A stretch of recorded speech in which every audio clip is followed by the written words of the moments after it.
Welcome in to another edition of Bet. I'm Anita.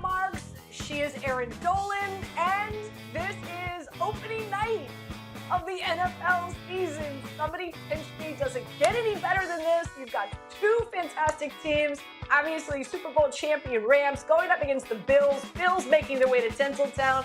Erin, how excited are you for tonight? I am so excited. The reason I'm most excited, though, is because we're done kind of talking futures and digging for that content. Now we have the content, we have the lines, we can place the bets, we got player props back on the board. I'm so excited. It kind of feels like Christmas morning. I'm very, very excited for tonight. It does. It absolutely does. But we are starting on the diamond. Of course, it is called the good word. I throw out a possible bet, a notion, a concept of what's going on in our wide world of sport, and both Erin and I will give you the good word. So as I said, we start on the diamond. It's Aaron Judge. Why not? The dude's been crushing the cover off the ball, and he is more than likely going to surpass Roger Maris's record of 61. The odds in order for him to do that, 61 and a half, are at minus 160. Erin, what is your good word? Superhuman. I mean, this guy is just absolutely unbelievable. I looked up the exact definition, and it does sound like Aaron Judge. Having or showing exceptional ability or powers. I mean, this guy is absolutely insane. Now, in August, he had a slump, and by slump, he still had 9 home runs, but he's had 4 homers in the past 7 days. He is absolutely crushing the ball. When he went into that little bit of the slump, so did the New York Yankees. We were kind of going, what's going on with the Yankees? They're going to turn things around. All in all, though, I mean, if you look at him in comparison to everybody else in Major League Baseball, he has 55 home runs already this season. The next closest player is Phillies' Kyle Schwarber with 36. That's how good Aaron Judge is. So for me, the good word there is just superhuman, because I'm obviously extremely impressed with what this guy has been able to do.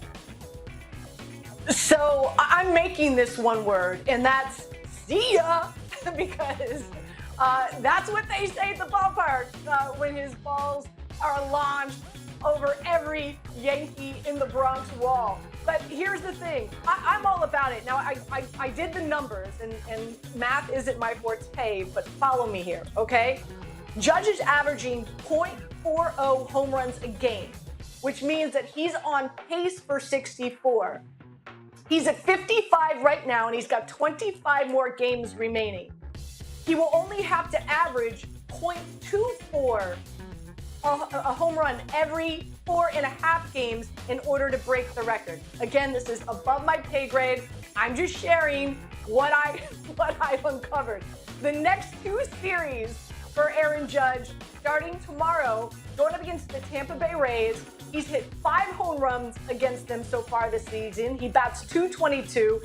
And the following series is against Boston. He's hit 3 home runs against them. He bats .277. So I think he does it. All the numbers scream that he's going to do it. So my good word is see ya, because it's out of the ballpark. Here we go. Number 2. Let's move to, obviously, the gridiron for tonight. Cooper Kupp, one of the best, if not the best wide receiver in the NFL. Will he score a touchdown tonight? That's at well, actually, it's the first touchdown. That's at plus 265. Erin, what's your good word? Okay, the good word here is long shots. So when we're taking these first touchdown scores, I feel like this is when you really want to dabble with those $5, $10 bets on a really big long shot, because obviously the anytime touchdown scores, everybody loves them, and we'll get into that in a little bit. But for me personally, I'm going to look at Darrell Henderson Jr., 17-1. The reason being, you might be a little confused by that and think, well, isn't Matthew Stafford going to throw it to a player like Cooper Kupp? And also, of course, the Bills could end up scoring first. But I think the Rams are going to score first. But I think the Bills are going to limit Matthew Stafford and that passing attack. So he's going to end up handing the ball off. So maybe you're thinking in your head, well, why wouldn't you go with a guy like Cam Akers? Well, Cam Akers is just not as great in value right now. And plus, he's coming off that injury that he had last season. So I just think with Henderson, he's in his 3rd year as a Ram. He's been really good. He only had 5 touchdowns last season. But again, you have to factor in who the Bills are really playing on defense. The Bills, they are stout. They probably have arguably the best defense right now in the league again. And last season, they were obviously incredible. But I do think that they might just have to punch it in, run it in. So I'm going to go with Henderson first touchdown, 17-1, just because I have to take a long shot in this market. So my good word is sure. Why not? It's Cooper Kupp. I mean, 16 touchdowns last season. He scored a touchdown in 9 of his last 10 games. And you've got a Bills secondary now. They're going to be without Tre'Davious White. They've got some rookies that are going to be there. I'm not saying that it's going to be easy to do, but my good word is, sure, why not? It's Cooper Kupp. Dude can score any time of the week, right? So that's my good word. Here we go. Number 3. 3 total first half touchdowns. And you could get this at plus 225. What is your good word? The good word is unlikely. I really don't think this is going to end up happening. I know we're seeing this high total around 52, so we're thinking points scored, but to start off the game, it might be a lot slower than you think. In fact, I read this stat this morning. Going back to 2010, NFL openers have seen an average of 8.3 points scored in that first quarter, and 8 of those dozen openers have had 7 or fewer points recorded in the first 15 minutes. So for me personally, I just think it might be a little bit slower than we think. We know we have these 2 high-powered offenses, and you can't argue that, but at the same time, you do have stout defenses. You got this Bills defense that allowed a league-low 17 points last season. Obviously, we cut that in half. You're seeing very few limited points being scored in that first half. I just really think that, again, with this high-powered offense, I just think the defenses are going to stop them. It's going to be an under-type game. 3 touchdowns in the first half. That's a ton of points, way too much that I'm willing to do. And obviously, looking at this bet, it seems like there's a lot of value. It's in the plus 200 range, but for me personally, I think it's unlikely to happen. So my word is doubtful for this reason. As we know, the Rams is the first game. They're at home in LA, a lot of celebration. What's going to happen, Erin, is the players are going to go through their routine of warming up. Then they're going to take the field where typically they start the game, and that's not what's going to happen. Banners are going to be, who knows, are they going to hand out their Super Bowl rings on the field? There's going to be a lot of celebration. It's going to be more than the national anthem. And so what's going to happen? Players are going to get cold. So I don't see a lot of scoring in the first quarter. I wouldn't be surprised if we don't see a lot of scoring in the first half, and then these teams come out in the second half and then put up some points. So I'm expecting a low first quarter. I'm expecting a low first half. Agreed. So my word is doubtful. So, all right. We're going to talk about the spreads, over-unders. We're going to get into some prop bets. But first, let's begin. We've got 2 of our reporters with reports on both the Bills and the Rams. Let's start with first, Elena Getzenberg. Let's hear what she has to say. Thanks, Anita. Expectations couldn't be higher for the Super Bowl favored Bills, and they aren't shying away from the spotlight that will be on them Thursday night against the defending Super Bowl champions. Quarterback Josh Allen said they're expecting a playoff-like atmosphere, but it's just another game. The opener, however, will mean just a little bit more to Von Miller, who's trying to become the first player to be on a Super Bowl winning team with 3 different franchises. He described the NFL as messy when it comes to putting him up against his former team at SoFi Stadium in his first game as a Bill. The Bills are, however, pretty healthy for this game. They'll have safety Jordan Poyer and Isaiah McKenzie on the field and good to go. Poyer injured his elbow during training camp, but he returned to live action fully this week and is 100% for the Bills against the Rams. Rams quarterback Matthew Stafford will have no throwing limitations on Thursday night against the Bills. I talked to several teammates in the locker room this week who said, based on how Stafford's been throwing during practice, they wouldn't know that he's dealing with that right elbow pain, even as he's been on a strict throwing schedule this offseason. Now, one weapon that Stafford won't have on Thursday against the Bills is wide receiver Van Jefferson. Jefferson's still recovering from the knee surgery he had during training camp and won't be ready and was ruled out on Wednesday. Now, the good news for the Rams is that Jefferson is the only player on that Rams injury report. Cornerback Jalen Ramsey, who had shoulder surgery this offseason, said he'll be good to go against Buffalo. All right, thank you, ladies. Erin, it's time to break it down. Now, this line opened up. The Bills were +1. By the way, that's when I jumped on them. Now they're -2.5. The over-under is at 52. How are you going to play the game tonight? I just am going to take the Bills on the money line. And like you, Anita, we've been talking about this game, I feel like, since June when the lines originally opened. I was like, oh, I love the Bills, that they're an underdog in this one slightly. And then it kind of moved up a little bit over the last couple of months because some things have happened, including, the Matthew Stafford news about his elbow and that tendonitis and things that he's lingering with. But although, reporters are saying he's going to be absolutely fine. Even if he is fine, I still like the Bills to go in and win this one. On offense, they're absolutely stacked.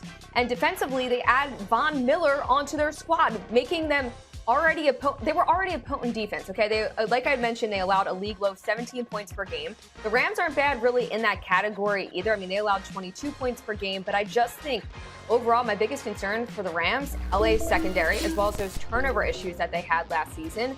And then when I'm looking at that total, I know that it's high. It's kind of been bouncing around, but I would lean under. Okay, the Rams, they're currently 20-7 in the Rams' last 27 home games. And also, like we had talked about, it might be a little slower than we expect. Two potent defenses going head-to-head. Although they had those high-powered offenses, first game might be sloppy, might be some rust there. So I would take the Bills on the money line, and I lean towards the under, but it's not a bet that I've personally faced. We're on the same side. I'm going to take the Bills, but I'm not going to be shy about laying the 2.5. So I do like the Bills minus 2.5. And as I said earlier, we were talking about how there's going to be some festivities prior. I think players, especially on the Rams side, are going to be a little cold as soon as they first snap the ball. So I like the under in regard to the first half. And why I like the Bills so much? Listen, again, this is a Rams team. They're coming in to celebrate. For the Bills, man, they have not been able to sleep all summer because of that horrible loss that they suffered against Kansas City with 14 seconds left to advance to represent the AFC in that AFC championship game. So they're coming in. They've been dying to get back on the football field. And probably the biggest thing, and we've heard it time and time again, right, Erin, how it's won in the trenches. And Whitworth not being on that Rams offensive line, to me, is the huge miss. Not just because of the protection from Matthew Stafford, but also his leadership in that locker room and on that team. And then on the opposite side, now you've got Von Miller, who's now playing for the Bills. I think he's going to pin his ears back. He's coming after Matthew Stafford tonight. So for all those reasons why I do like the Bills. At the end of the day, pretty much everybody and their grandmother is picking the Bills to win the Super Bowl. They are the best team in the NFL coming into the season. In my opinion, they should be favored tonight. So that's how we're playing it.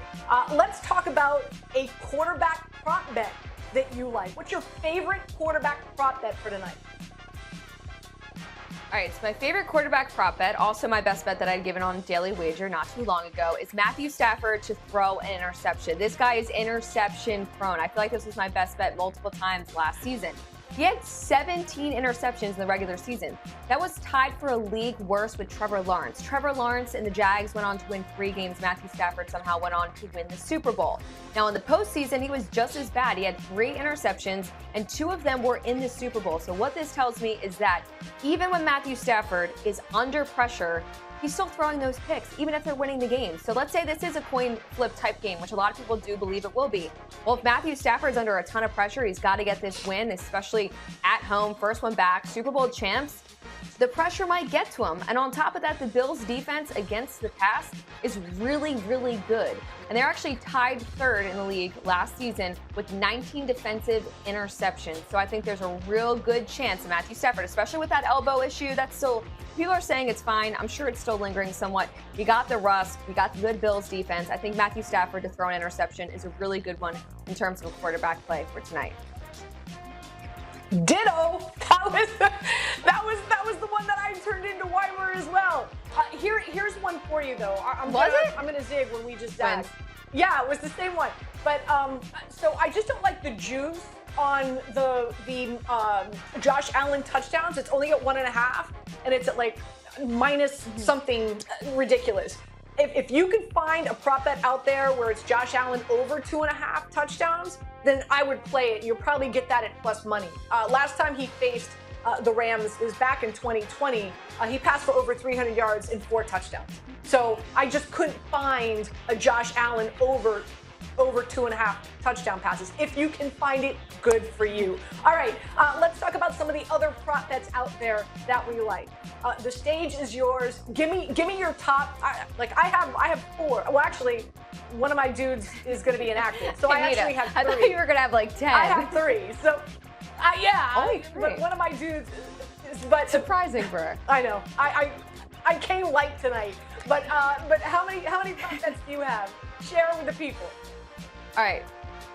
2 prop bets that I like, in addition to what I had said about Matthew Stafford. I'm looking at the anytime touchdown score market. You know this is one of my favorite things to play. I'm looking at Gabe Davis.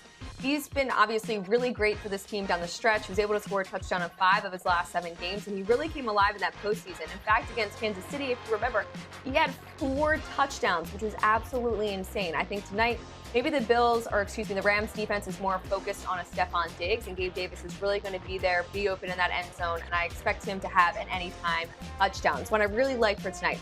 Another one is I'm looking at Cooper Kupp to have over 7.5 receptions. You get this in 13 of the 21 games that he played last season. Now with Cooper Kupp, a lot of people are liking him for the anytime touchdown score, looking at his receiving yards, and all that makes sense. Maybe people are overlooking the receptions prop because they're thinking, oh, well, the Bills defense is really good.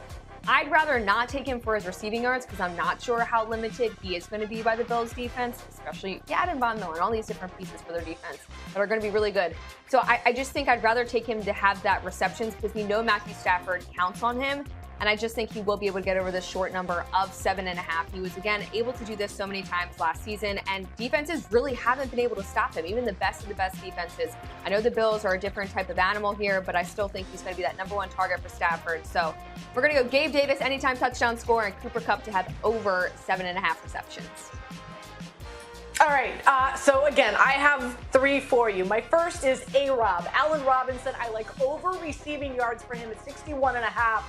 Coaches rant and rave about this guy since he's been at camp. Also, he's got one of the most favorable matchups tonight against Dane Jackson, who's allowed 12 yards per reception last season. Also, running back Henderson, I like over receiving yards at 14.5 for him. Why? He's more of the receiving back in the backfield for the Rams.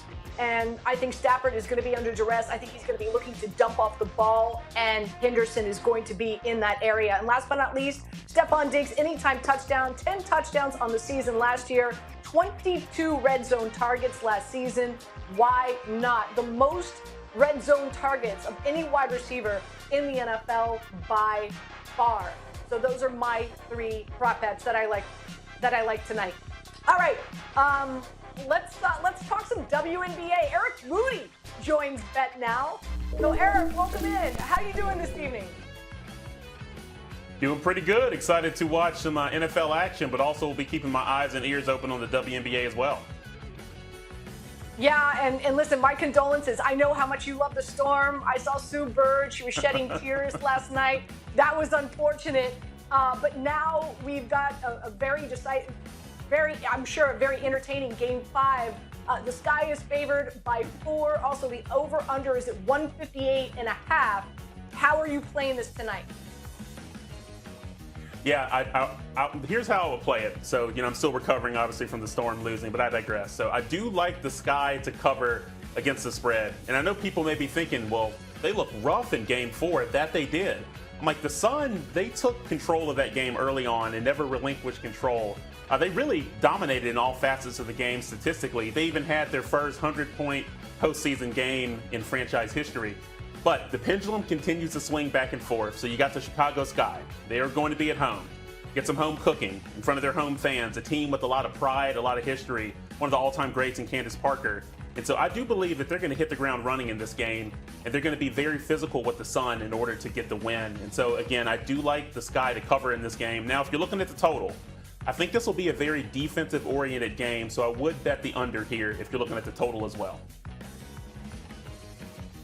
And Eric, you'd have to think, like we've been talking about all day, this is the night for the NFL. So maybe some of the markets in the WNBA, odds makers are looking over and you can take advantage of that. Are there any quarter bets, halftime bets, or even player props, team props that you're keeping an eye on for tonight?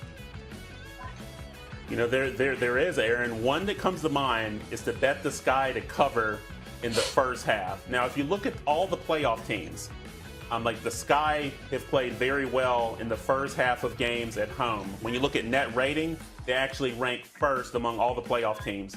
Furthermore, if you were to look during the regular season, again, we're talking about how the Sky has performed from a net rating perspective in the first half at home, they actually rank 4th. So that's another bet, if you're looking into alternative bets, that I will put some money on. All right, obviously no odds out right now because we don't know who's going to take on the Aces, but either of the two teams that do advance, could the Aces be beat? You know what? I am going with the Aces here because I felt like in the playoffs early on that the Seattle Storm is the team that was equipped to be able to take them out. We obviously saw the outcome in that game, and so I think the Aces match up very, very well against the Sky, or the Sun. And they're a very fast-paced team. They score a lot of points. In the regular season, they actually average 92.3 points per game to lead the league. Furthermore, they play at a very fast pace, and they're no slouch defensively as well. So when you combine that along with their coaching staff, I've been very impressed with what Becky Hammon has been able to do in her first year in Las Vegas. She's done a phenomenal job. She immediately commands respect from that team, considering her statistical body of work as a player in the WNBA. But furthermore, if you look at her coaching resume, her experience that she was able to gain with the San Antonio Spurs in the NBA is making a huge difference. So I would put money on the Aces to win the title. Fantastic. Great job. Appreciate you, Eric. We go from Eric to Dre Snellings. We go from the WNBA to the hard court. And of course, it's happening here in New York, the US Open. And as we're talking, a women's semifinal is currently going on, but there's still a match to come. I'm going to destroy these names. Swiatek going up against Sabalenka. Whoa, I got it, Andre. As we know, I nailed it. As we know, Iga is favored because she's the #1 player in the world at minus 230. How would you play this match later on tonight? Oh, yeah. First of all, I'm going to have trouble with the names, too, but I'm going with Sabalenka plus 3.5 games against Swiatek because for a few reasons. For one, this is not Swiatek's best surface. Clay is. This is hard courts. And these two have played each other on hard courts twice in the last year, and they split it 1-1. For another thing, Swiatek has been having trouble with her forehand of late, and that's huge because her superb defense and her forehand are really her strengths. So if she's spraying that leaves her vulnerable. Sabalenka is a huge hitter, and she's playing well right now. She's come through Danielle Collins and then Pliskova in her last two matches, and those are two tough opponents. So I look for Sabalenka to be able to keep this competitive with a reasonable shot to win, so I'll take her plus the games.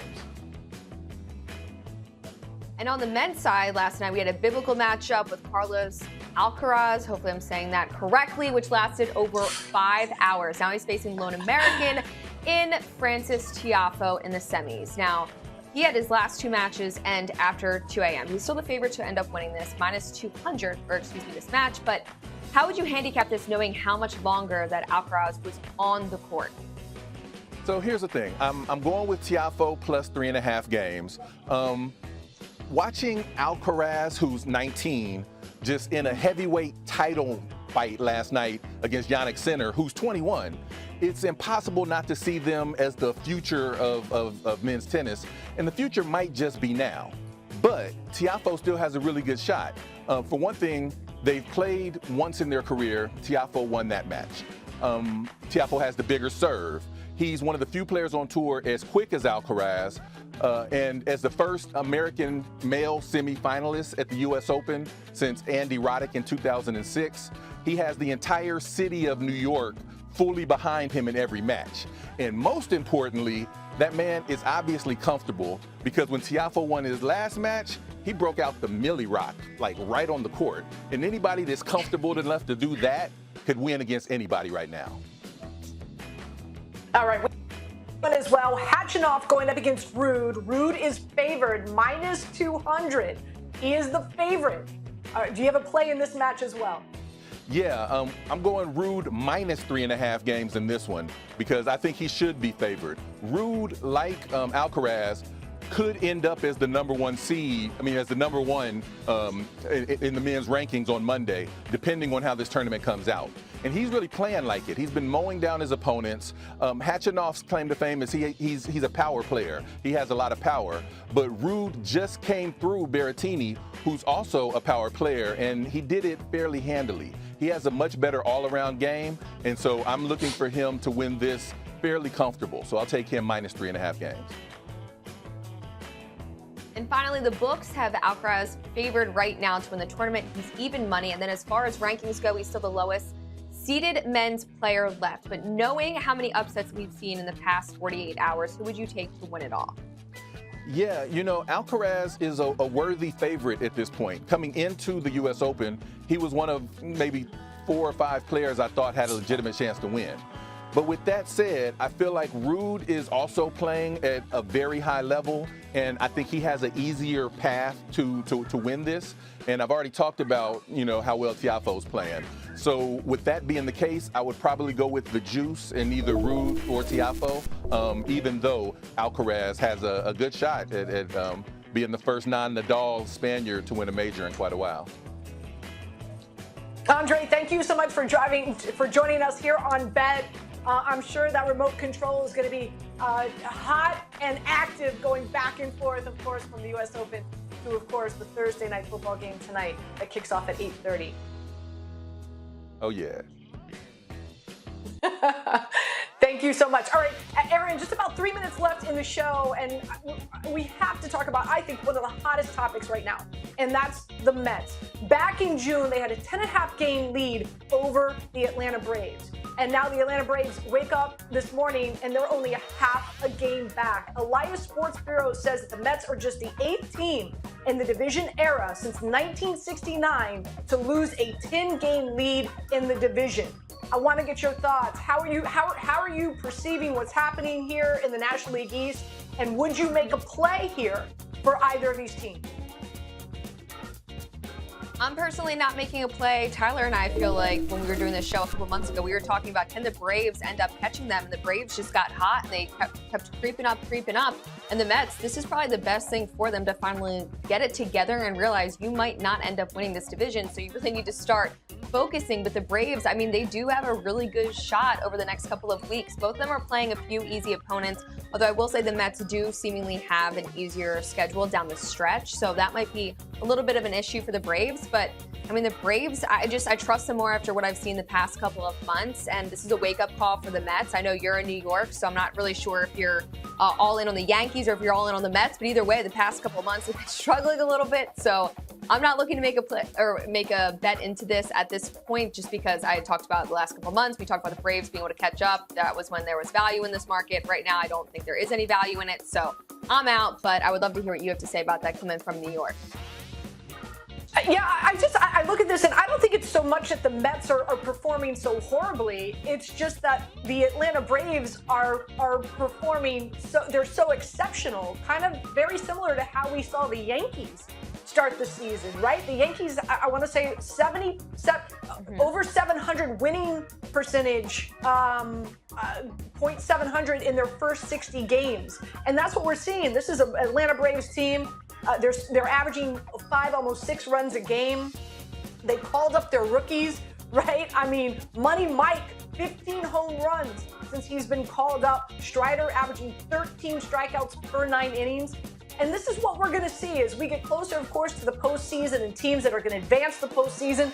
A lot of their rookies, a lot of their farm system guys are going to be called up, and we're going to see them perform. And we are seeing that with the Atlanta Braves right now, and just how great they're performing. My big concern for the Mets is Scherzer is on the shelf right now. He's supposed to get back in the action soon, but this is what it's going to come down to. The last 3 games of the regular season, the Braves against the Mets. And I'm telling you, Erin, that is when this National League East division is going to be decided. I'm telling you. Erin, thank you. Great doing Bet with you. Everybody, thank you so much for tuning in. Again, it is opening night of the NFL. Enjoy the Bills and the Rams game. Hopefully, we helped you win some money tonight. Enjoy.